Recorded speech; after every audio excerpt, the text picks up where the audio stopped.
नमस्ते, मी वंदना. पुन्हा एकदा माझ्या चॅनलमध्ये तुमचं सगळ्यांचं स्वागत. तर मी तुम्हाला प्रिन्सेस ब्लाउजची स्टिचिंग व्हिडिओ दाखवते. तर व्हिडिओ पूर्ण बघा. व्हिडिओ आवडला तर नक्कीच लाईक करा, शेअर करा आणि सबस्क्राईब करायला तर अजिबात विसरू नका. तर मी अगोदर पाठीचा भाग जोडून घेतलाय. व्ही गळा आहे आणि मी बाही पण जोडली आणि एक समोरचा भाग पण जोडून घेतलाय. आता राहिलाय आपला एक बाजू. तर एक बाजू कशी जोडायची प्रिन्सेसमध्ये तर मी तुम्हाला हे पुढे दाखवते. अशा पद्धतीने याची फिनिशिंग आली. तर मी अगोदर अस्तरवर मेन फॅब्रिक ठेवून पूर्ण एकसारखं जोडून घेतले. आता फक्त आपल्याला जोडजाड करायची राहिली. तर ती कशा पद्धतीने ते नीट लक्षात घ्या. अगोदर तर तुम्ही फिनिशिंग पाहिलेलीच आहे एक बाजूची, तर दुसऱ्या बाजूचं पण बघा, म्हणजे तुमच्या लक्षात येईल मी कशा पद्धतीने जोडले. आणि प्रिन्सेस ब्लाउजची खूप सारी मागणी आहे. अगोदर प्रिन्सेस ब्लाउज हा खूप चालणारा ट्रेंडिंग ब्लाउज आहे. तर अशी फिनिशिंग आली.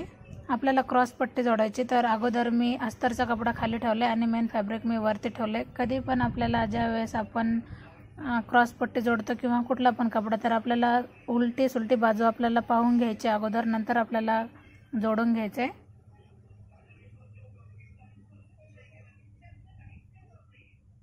आपण जोडताना डबल शिलाई मारायची का जे करून उचवता कामा नये.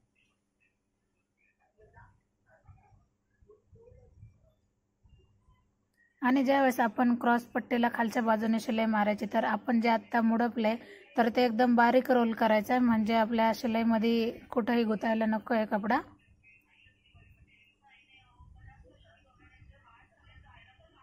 आपण ही शिलाई डबल मारली किंवा सिंगल मारली तरी पण चालते, उसवण्याची शक्यता काही एवढी नसते.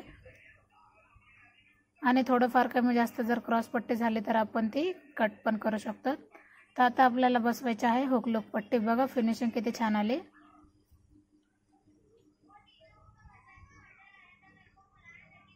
तर कपडा उरलेला नव्हता तर मी अस्तरच्याच कपड्याचा वापर करते. तर दोन्ही याला मी अस्तरच्याच कपड्याचा वापर करणार हुक लूक पट्टीसाठी.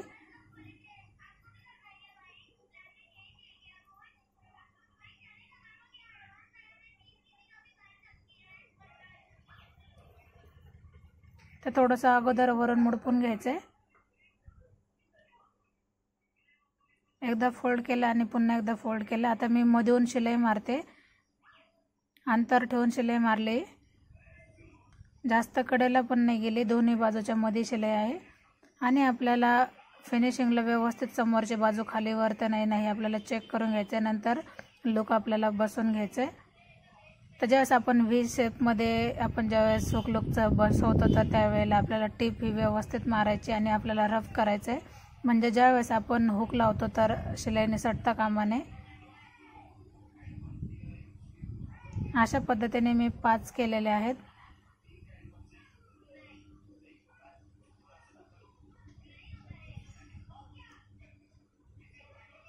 बघा पुन्हा एकदा चेक केलं, एकदम फिनिशिंग व्यवस्थित आली. आता मी पाठीचा भाग उचललाय, तो सुईचा ठेवलाय आणि आपल्याला समोरचा बाजू त्याच्यावर उलटा करून ठेवायचा आहे.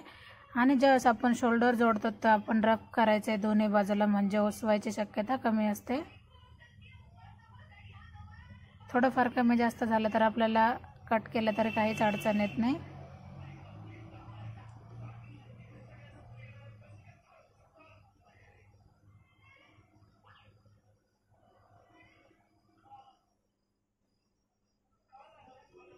आता बाही जोडायची. मी बाहीचा पण व्हिडिओ तुम्हाला अगोदर शेअर केलेला आहे. बाही कशा पद्धतीने मी जोडते तर नक्कीच जाऊन बघा. आपल्याला बाहीमध्ये पुढचा भाग मागचा भाग हा चेक करायचा आहे, नंतरच आपल्याला बाही जोडायला घ्यायची. आणि मी बाही जोडताना मधल्या सेंटरपासून सुरुवात करते, म्हणजे मागं पुढं काहीच व्हायला नको आहे.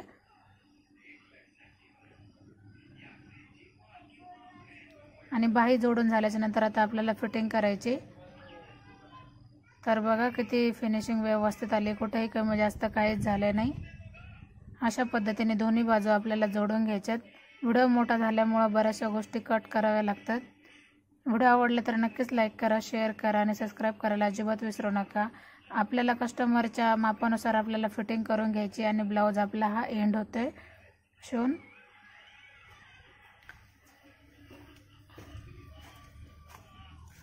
तर आपल्याला 2 शिलाई मारायची, 3 मारायचे की 4 मारायचे ते आपल्या आवडीनुसार असेल. तर मी शक्यतो 3 शिलाई मारते. अशा पद्धतीने जवळजवळ ब्लाऊज हा आपला कंप्लीट झाला आहे। माझी शिवण्याची पद्धत तुम्हाला कशी वाटली नक्कीच कमेंट करा। अशा पद्धतीने हा ब्लाऊज पूर्ण रेडी झाला आहे, बघू शकता। मला नक्कीच कमेंट करा माझी शिवण्याची पद्धत तुम्हाला आवडली की नाही आवडली, म्हणजे मला येणाऱ्या व्हिडिओमध्ये नक्कीच मी बदल करण्याचा प्रयत्न करेन। व्हिडिओ आवडला तर नक्कीच लाईक करा, शेअर करा।